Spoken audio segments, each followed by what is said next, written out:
Aya Namasté, chers toutes, chers tous, heureux de vous retrouver dans cette nouvelle capsule.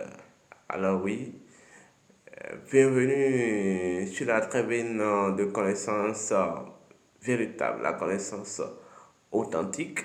On m'appelle Sri Joseph Arangino. Je suis instructeur spirituel, je suis métaphysicien, je suis dignitaire authentique de la tradition hermétique.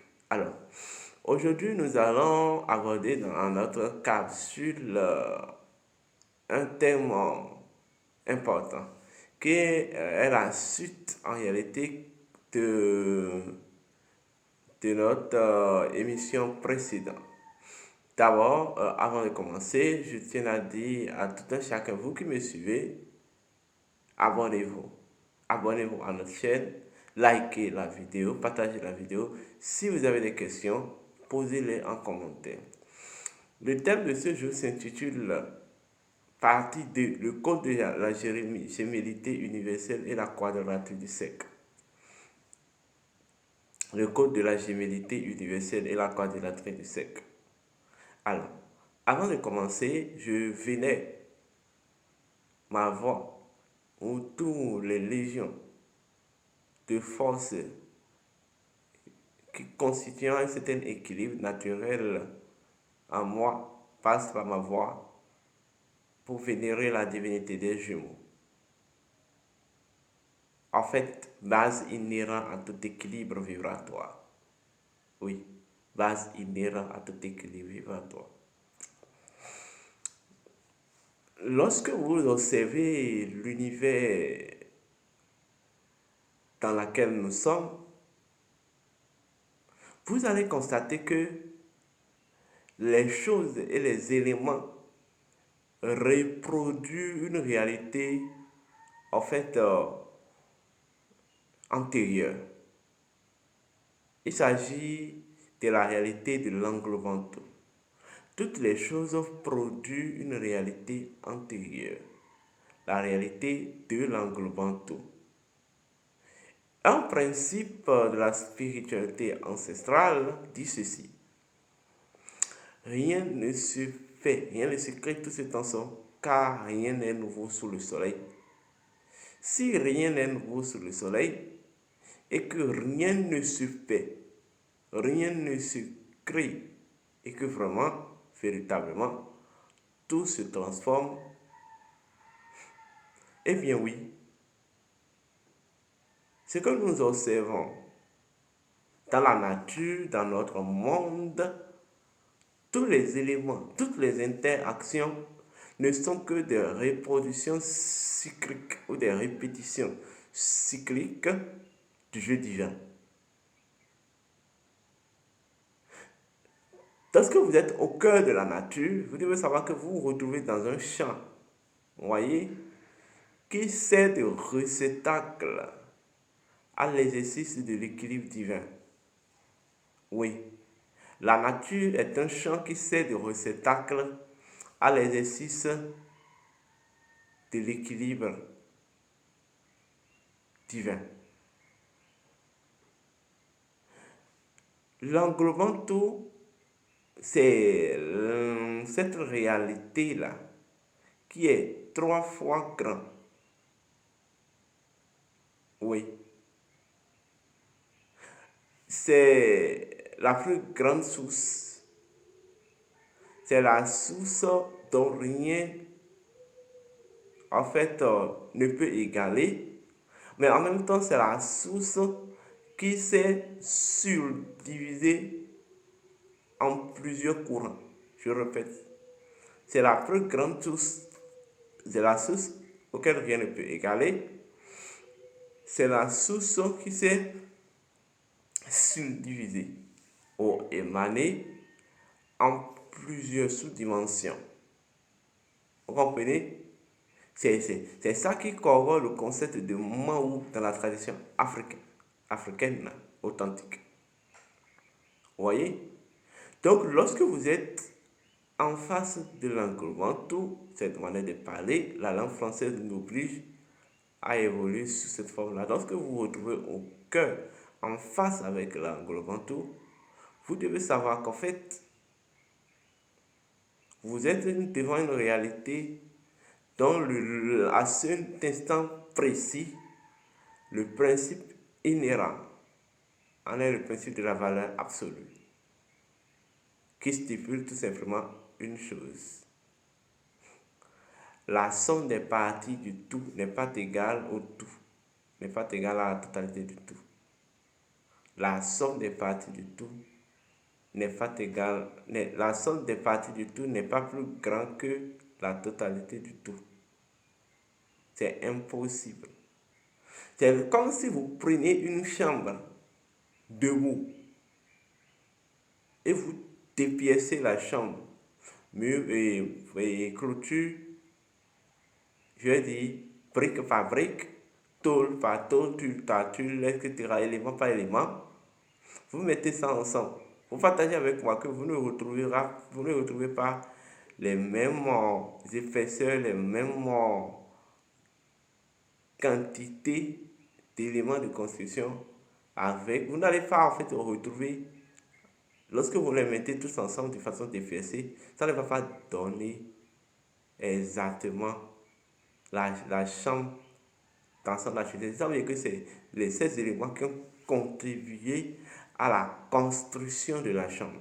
Vous voyez? Donc, lorsque vous prenez l'englobant tout, en fait, en tant que l'identité profonde des choses, oui, je dis bien, je le répète, l'identité profonde des choses est dotée de son propre architecture. Et c'est cette architecture-là qui fait qu'en fait, on dit que l'englobant tout est un enjeu d'équilibre. Parce que cette architecture est basée sur trois grandes dimensions. Nous avons la dimension de la force, la dimension du pouvoir et la dimension de la puissance.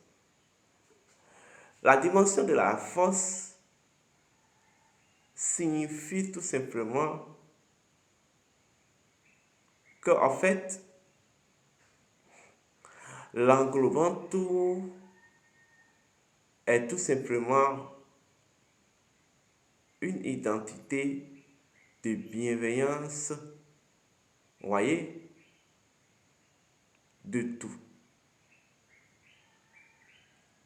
À l'essence, dans la nature véritable de l'englobant tout, il est une identité, il constitue, représente le principe de la bienveillance absolue. Oui, le principe de la bienveillance absolue. C'est ça qui fait que, en fait, il y a plusieurs éléments dans la création. Mais chacun de ces éléments reste toujours dans son rôle et se sent en fait négligé par la nature. Je donne un exemple. Il y a des animaux, mais comment l'intelligence naturelle s'arrange pour que les animaux trouvent à manger? Il y a des végétaux, mais comment l'intelligence naturelle s'arrange pour que les végétaux se développent correctement? Il y a des minéraux.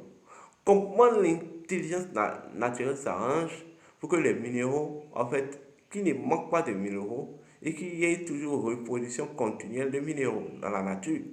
Il y a des humains, des êtres humains, des êtres humains. Comment la nature fait, s'arrange pour qu'il y ait toujours des humains? C'est l'œuvre de l'intelligence naturelle. Et en fait, c'est l'œuvre de la dimension, de la première dimension de l'englobant tout, qu'est le principe de la bienveillance absolue. La vie veille à son propre bien-être. Oui, l'océan de vie, je vais dire l'océan de vie, veille au bien-être de toutes les choses qui y sont à l'intérieur. Oui, je répète, l'océan de vie veille au bien-être de toutes les choses qui y sont à l'intérieur de lui. Ce n'est que comme ça qu'il retrouve sa félicité. Vous voyez, nous avons la seconde dimension qui est la dimension du pouvoir. C'est cette dimension-là qui fait qu'on peut dire qu'il y a en fait création. Parce que en fait, la création est l'exercice, vous voyez, je veux dire, l'exercice manifesté, l'exercice palpable des fonctions de l'englobant-tout. Je vous ai dit, la création, c'est de la éca. Vous comprenez? Alors, le pouvoir, la dimension du pouvoir, en fait, constitue tout simplement l'exercice, vous voyez, de la fonction de l'englobant-tout à s'auto-combiner ou à retrouver son unité à travers la combinaison des principes actifs et passifs qui constituent sa nature profonde. C'est en réalité qui parle de création, parle d'émanation. Et en fait, l'émanation vient de l'intérieur, mais relève, vous voyez, du prérogative du pouvoir. Je répète.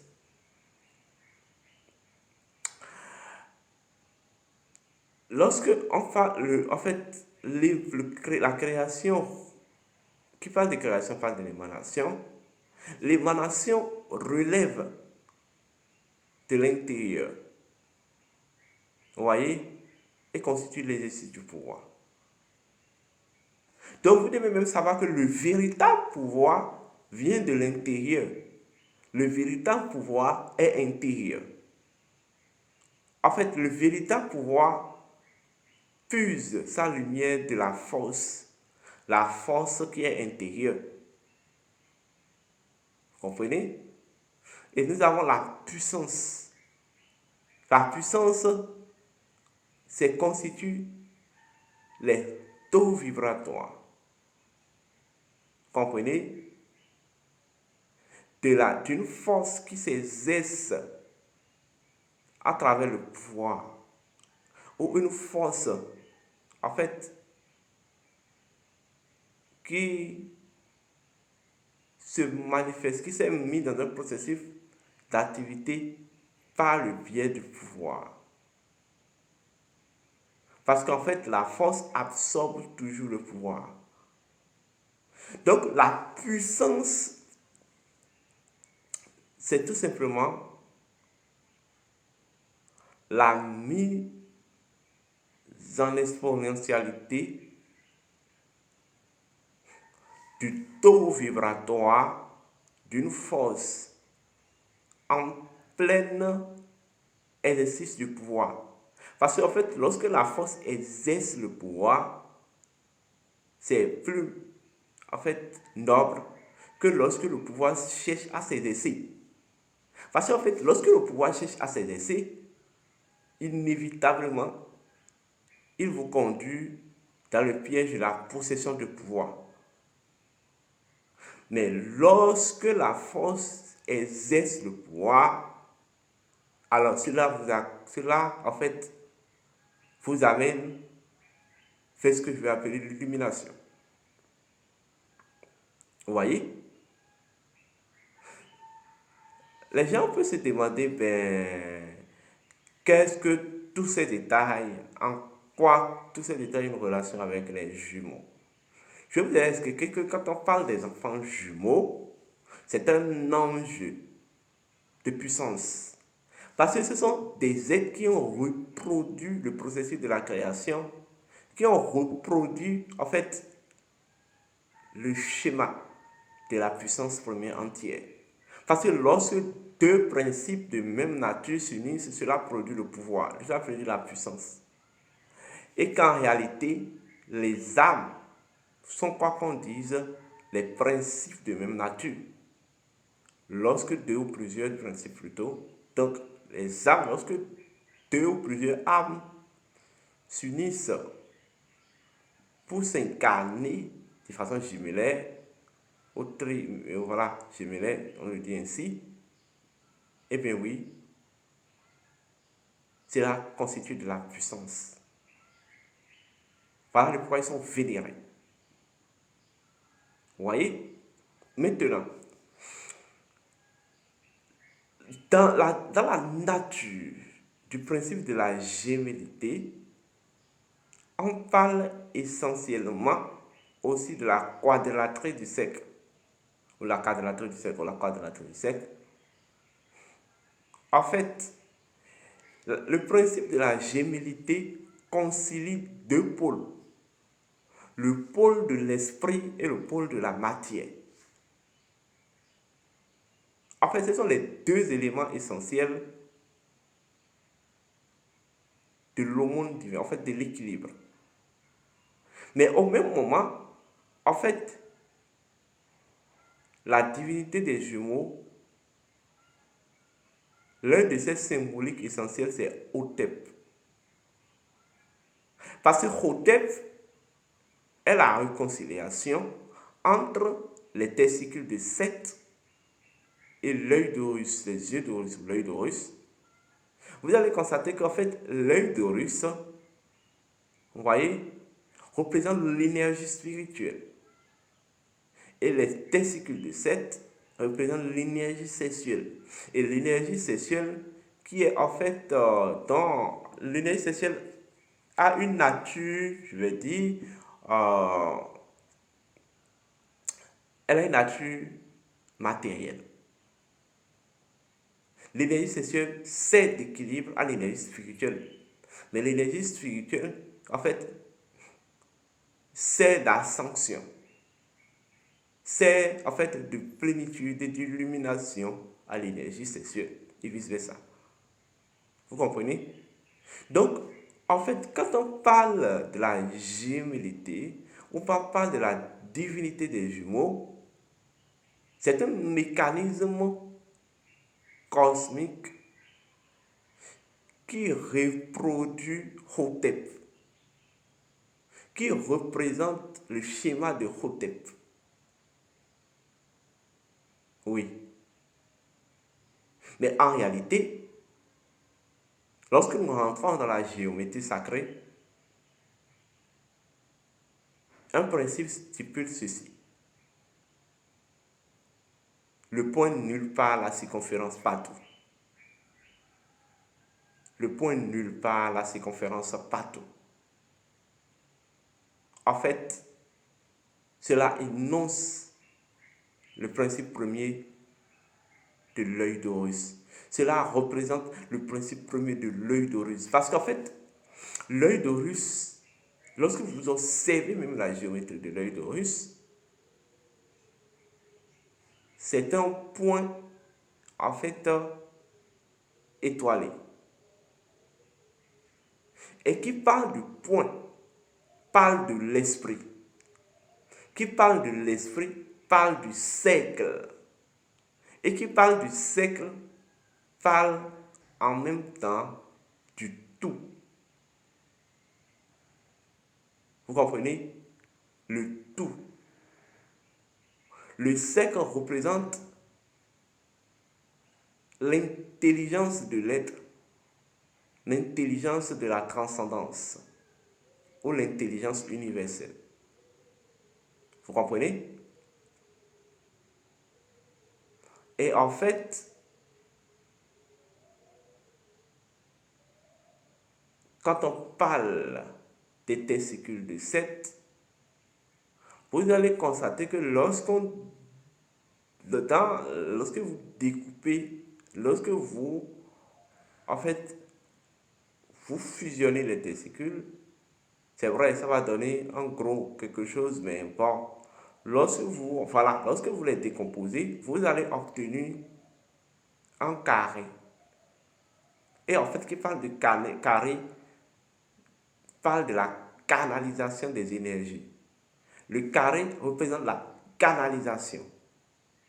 C'est fondamentalement ça. Le carré représente l'amplification de la lumière. Donc, en fait, les testicules de Seth constituent un mécanisme d'amplification, vous voyez, de l'œil d'Horus, symbole de la pleine illumination. Vous voyez, tout le secret des jumeaux est là. Le principe de la gémellité universelle ou la divinité des jumeaux, dans leur nature profonde, c'est la quadrilatère du cercle.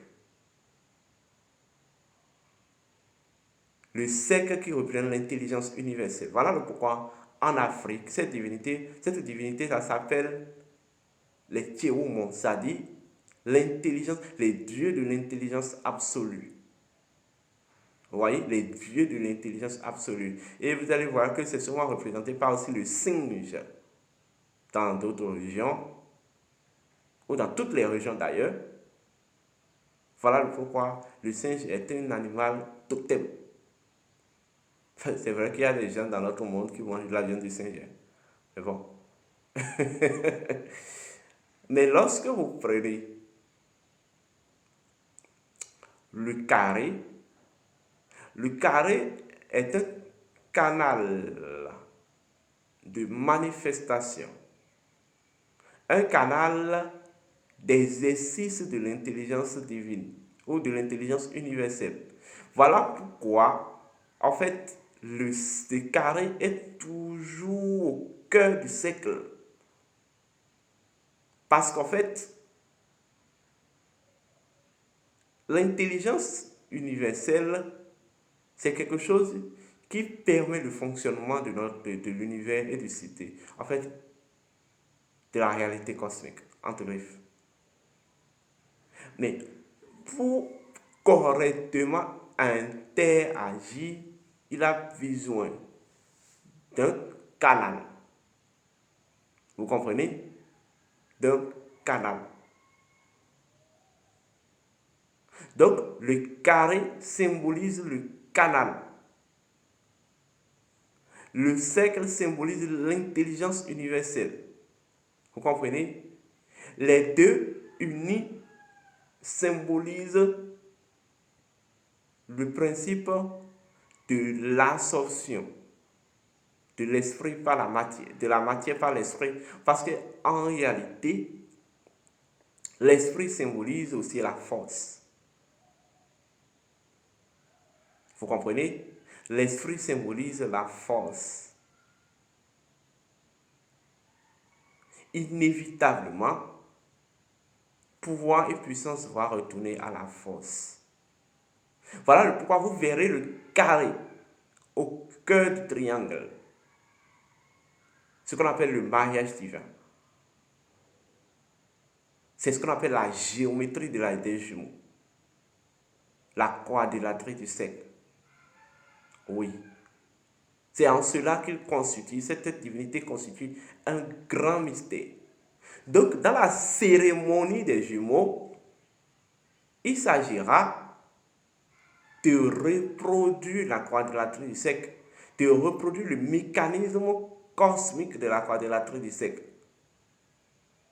Parce que les jumeaux, en tant que divinité entité, sont en quelque sorte cette créature qui reproduisent de par leur constitution génétique et spirituelle ce mécanisme cosmique qu'est la quadrilatère des jumeaux et la quadrilatère du cercle. Je ne sais pas si vous me comprenez. Voilà. Donc, c'est en fait ça. Maintenant, lorsque nous allons encore plus loin, lorsque vous prenez chaque âme est dotée de son double. Oui. C'est ça qui fait qu'en réalité, c'est ça qui lui donne le droit de se donner et d'avoir une possibilité de s'entendre avec une autre âme afin qu'ils s'incarnent, ou une ou plusieurs âmes, afin qu'ils s'incarnent en couple jumellaire pour une expérience d'existence. Vous voyez? Donc, la divinité des jumeaux représente Hotep. La divinité des jumeaux représente la Semontawi. Elle représente les testicules de Seth et unis aux yeux d'Horus, à l'œil d'Horus. Ce n'est pas pour rien que dans les cérémonies des jumeaux, on utilise souvent le petit cola. Mais vous savez ce que symbolise le petit cola? Le petit cola symbolise les testicules du dieu Seth. On utilise souvent les colas en tranches, en 2, 4 tranches. Il y a aussi les colas à 8 tranches. Des colas, eh bien oui, en tranches symbolisent l'œil d'Horus. Et les deux sont fondamentales et particulières, indissociables dans la cérémonie des jumeaux. Vous comprenez? On utilise aussi des coris. Les coris qui représentent les yeux, les coris qui représentent aussi la matrice. Vous voyez? Parce que dans la cérémonie, c'est à la matrice de reproduire sa propre quadrilatrie du siècle. Vous voyez? De reproduire le mécanisme permettant, par laquelle l'intelligence universelle, vous voyez, s'exerce, vous voyez, où l'intelligence universelle fait fonctionner tout, mais de façon canalisante. Donc, c'est ça la vérité. Beaucoup m'ont demandé quelle est véritablement la symbolique des dessous. Les dessous ou ce qu'on appelle les amani. Vous voyez, les enfants ou l'enfant qui est venu après les jumeaux. Eh bien oui, dans la mythologie, dans les mythes et légendes africaines, précisément de l'Égypte antique, les enfants qui succèdent aux jumeaux, l'enfant qui succède aux jumeaux est un jumeau. Oui. Parce que sa symbolique, c'est Horus. Horus que nous retrouvons après une succession de couples ou de foyers jumelles. Vous verrez Chou et Tefnut, Keb et Nut, Osiris et Isis et Nephthys et Seth. Horus est un jumeau. En fait, Horus constitue symboliquement, ou elle représente la symbolique des dessous. Parce qu'il constitue la glande équilibre, ou je veux dire le canal. Vous voyez? Je veux dire la grande synthèse. Je dis bien la glande synthèse, ou le courant, vous voyez, synthétique des énergies jumellaires. Voilà pourquoi c'est Horus qui met terme à l'Énéade. Vous comprenez? Parce qu'en réalité,